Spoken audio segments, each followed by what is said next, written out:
Burton Hazlett take off from row one. Nice little white paint scheme out of the race in Rev as he works his way up high. And of course, it'll be Hilbert's start to call. And indeed, he will take the start. Green flag is out. Look who's joining him. It's John Wilson down to the inside as they go side by side for second place.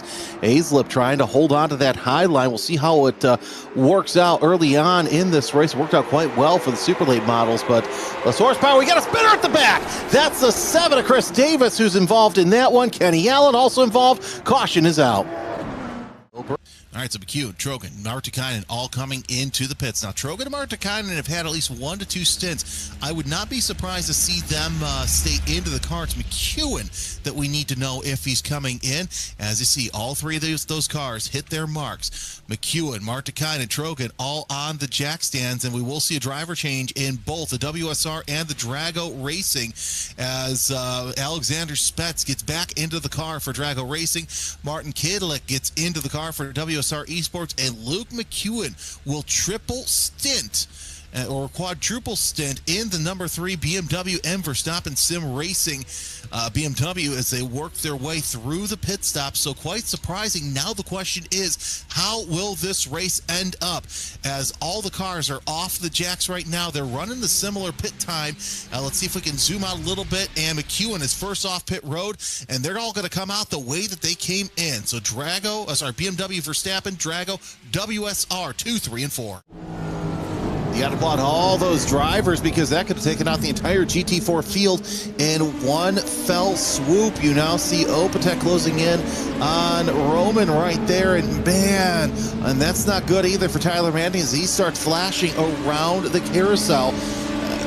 I just cannot believe what kind of circumstances we have here in GT4 over the past couple of corners. We almost had some bowling, and now got a little bit of flashing with the driver who's been top. So a couple cars off right there. Cooper, one of them, as he tries to go around the inside of Batista. He gets a position for the time being as they all tuck single file going into Canada corner. Either way, Walker, Mayment in row 1, Moore and Maslow in row 2, Killarney and Haas in row 3, Krylo and Kovac in row number 4. Eyes on the starter, and it is an early green flag as we wave out to 2-3 wide. And here comes several drivers, but I gotta say this, Mayment trying to make the most that he can. Moore tries to go to the inside of Walker, not gonna make it happen so far as they're side by side for second place. Walker gets away nice and clean, but everybody trying to slice and dice their way through traffic. Killarney comes from the fifth spot, and he's gonna make his way up to third, or at least try to, as he tries to go around the high side. He's going to settle for 4th so far, so at least one move has been made with Killarney taking that position away as Rob Walker and Nigel Mayment are starting to open up just a little bit of a gap between the rest of the field. Green flag for the second wave as they make their way around turn number 1.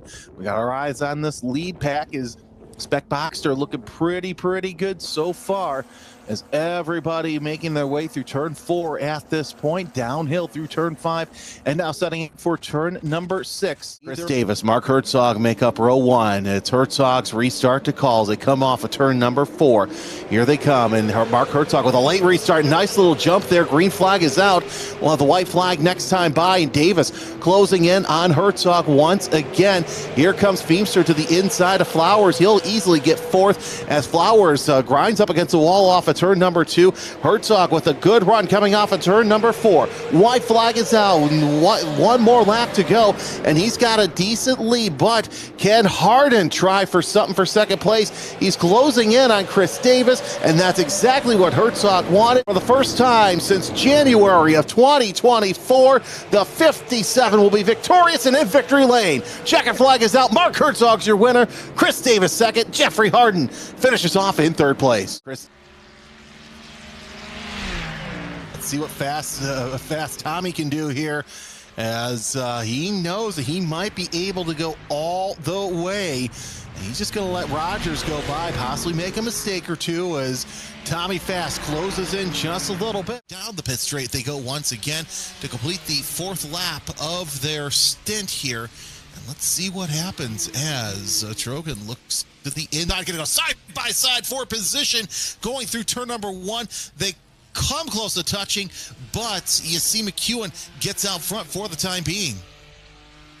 Down that's a little bit of an off right there by Casey Sobel. I thought we had a prototype off there for a second, but Sobel goes off and lets the rest of the prototype field go by, as now the aggregate leader is Mitchell Opatek. That depends on if Tanner Masters decides to come in. Remember, he didn't have to do an entire pace lap, so he saved at least a couple of laps worth of fuel, but he's 3.3 seconds ahead of these guys here. And here comes Smotherman trying to bob, weave, find any way he can to get around Bissett.